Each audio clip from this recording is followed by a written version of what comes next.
जय गुरु जी। शुक्राना गुरु जी, शुक्राना, अनंतम शुक्राना मेरे गुरु जी का। शुक्राना सुरेश अंकल का, शुक्राना मल्टीलिंगुअल ग्रुप का, जिन्होंने सेवा बख्शी, ऐसा प्लेटफॉर्म दिया कि जिसपे हम सब सेवादार आकर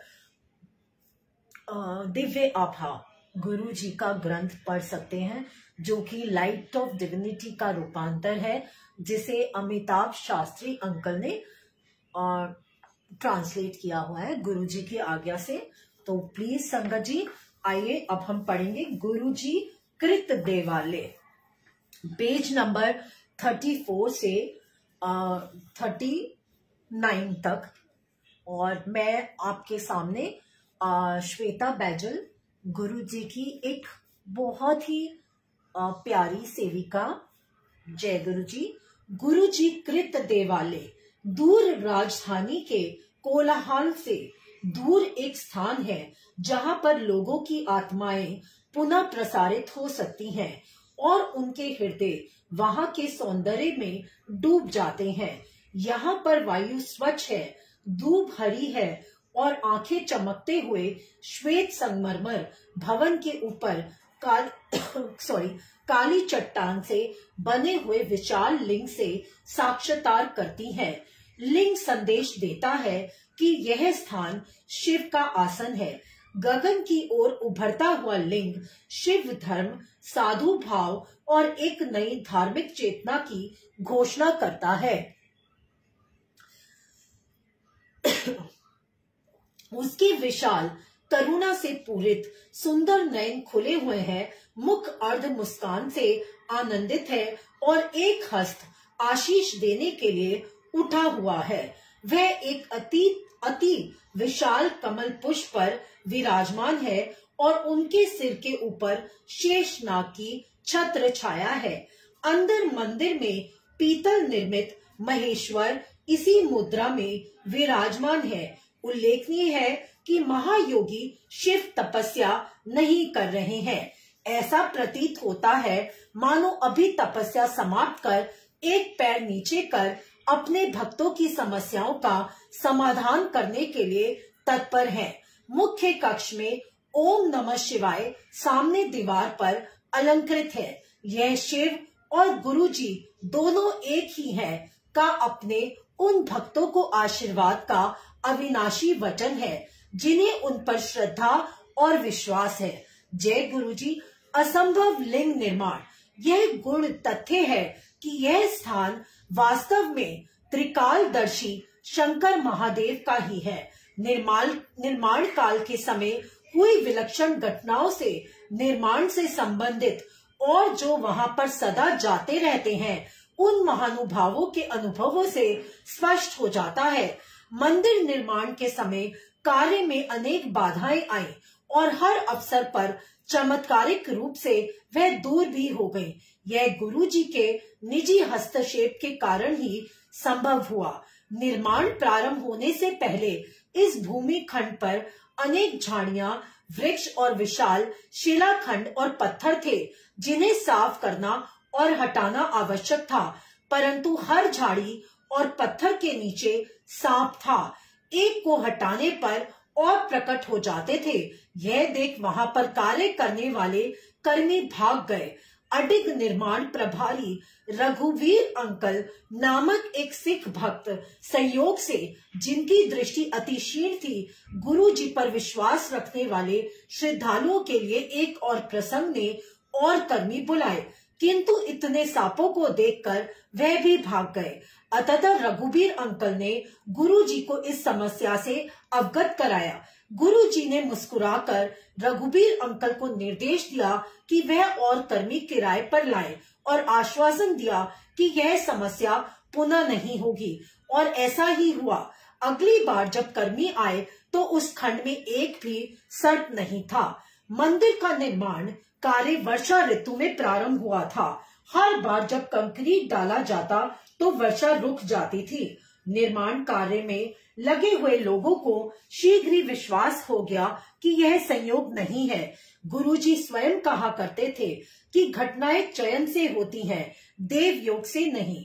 गुरुजी का आदेश था कि मंदिर का गुंबद लिंग की आकृति में होगा। यह तभी संभव था जब उसको ठोस आधार दिया जाता, परंतु गुरुजी इसके विरुद्ध थे।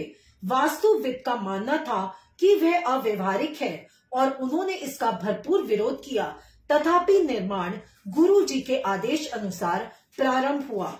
अब दिल्ली में एक ही राजगीर था जो यह कार्य करने में सक्षम था, परंतु उसे ढूंढना सरल नहीं था। रघुबीर अंकल ने उसको कैसे खोज निकाला, वह स्वयं में एक सत्संग है। निर्माण करते हुए लिंग का निचला भाग बिना समस्या के बन गया, किंतु ऊपरी भाग में दरारें आ गई। रघुबीर अंकल को इस समस्या से अवगत किया गया।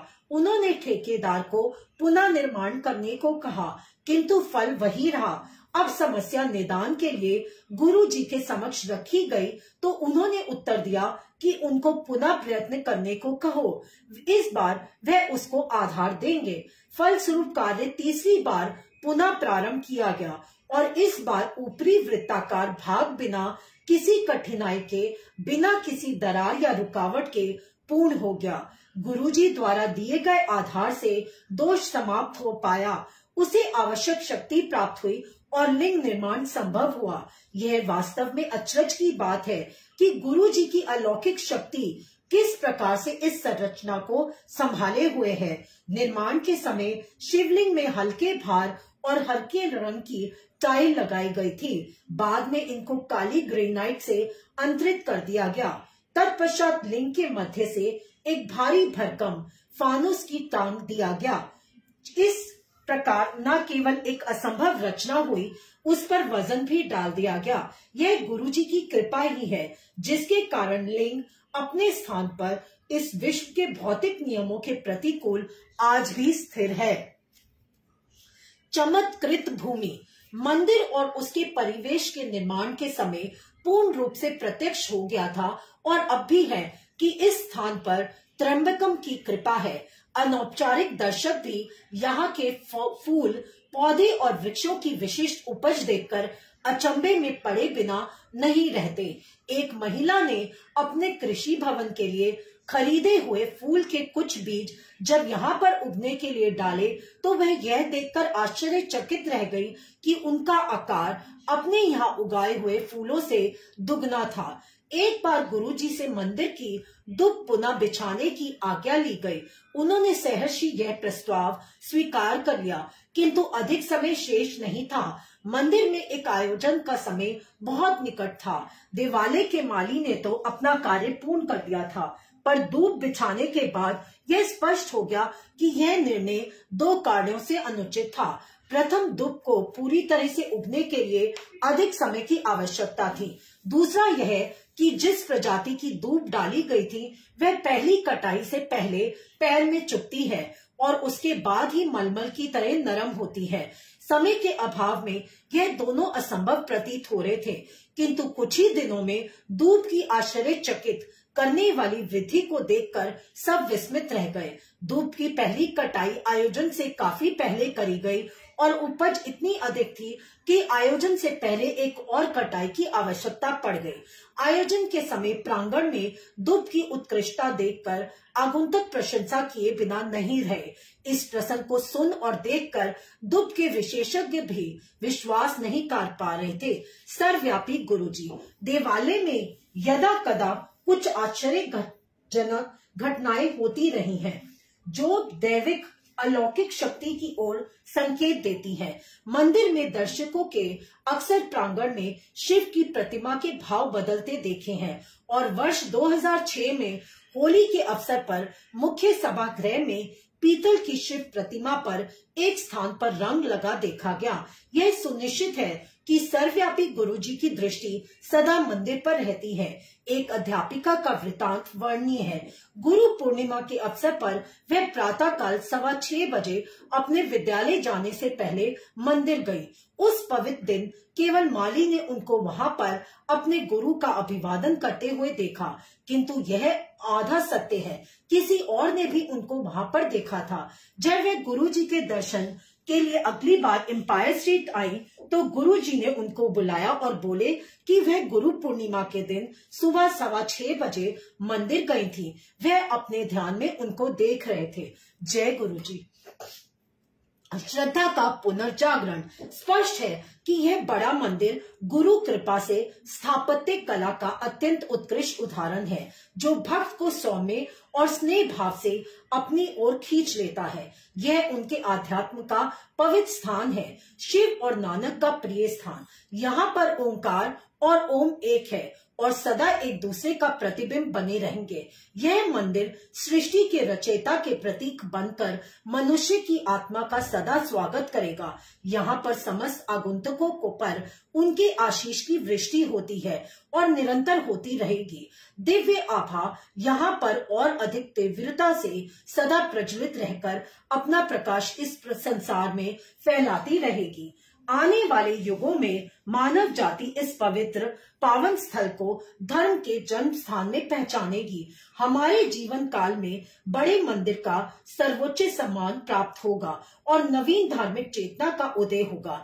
यहाँ पर आशीष पाने वाले समस्त भाग्यवान पुरुषों, महिलाओं और बच्चों के द्वारा पूर्ण विश्व में सद्भावना और शांति के युग का शुभारंभ होगा। उल्लेखनीय है कि शिवलिंग का पुनरुत्थान हुआ है। उसका आरोहण आने वाली मुक्ति की उद्घोषणा कर रहा है। नियति के क्रूर हाथों द्वारा पीड़ित रोग एवं अज्ञान से मुक्त होंगे। व्याप्त पापों से बंधित और पराजित नवीन शक्ति और साहस प्राप्त कर विजयी होंगे। केवल आस्था और निर्भयता की छोटी सी नौका, जिसकी पतवार मात्र सद्गुरु के शब्द और कृपा है, से सहजता से उत्पीड़न के सागर को पार करने का सामर्थ्य मिलेगा।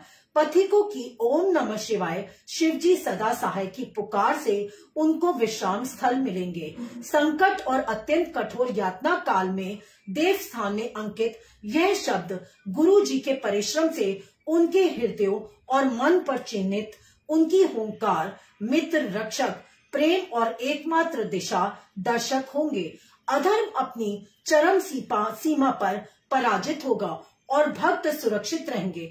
भौतिक और मानसिक पीड़ाओं से ग्रस्त अपने आप से ही संग्राम करती इस संस्कृति के योद्धाओं को यह शिवालय निर्वाण प्रदान करेगा। इस देवालय से प्रतिपादित होती गुरु जी की करुणा सबका निदान करेगी। कालांतर में यह मंदिर उनका प्रभुत्व प्रमाणित करेगा। वायुमंडल उनके शब्द सर्वत्र फैलाएंगे और उनकी इच्छा पूर्ति होगी। इस पृथ्वी पर यह देवालय सदा शिव की कृपा का चिन्ह रहेगा। सब आए इस पवित्र स्थान पर शिव कृपा से मन में अंकित हो सबकी अभिलाषाएं पूर्ण। सद्गुरु रखे हमें सदा अपनी ही शरण में। जय गुरु जी। शुक्राना गुरु जी, बहुत बहुत शुक्राना संगत जी, बहुत बहुत शुक्राना संगत। गुरु जी, अगर कुछ भूल चूक हो गई हो इस पाठ को पढ़ते हुए तो प्लीज मुझे माफ कर दीजिए। संगत जी, अगर कोई गलती हो गई हो तो प्लीज माफ कर दीजिएगा। जय गुरु जी। शुक्राना गुरु जी।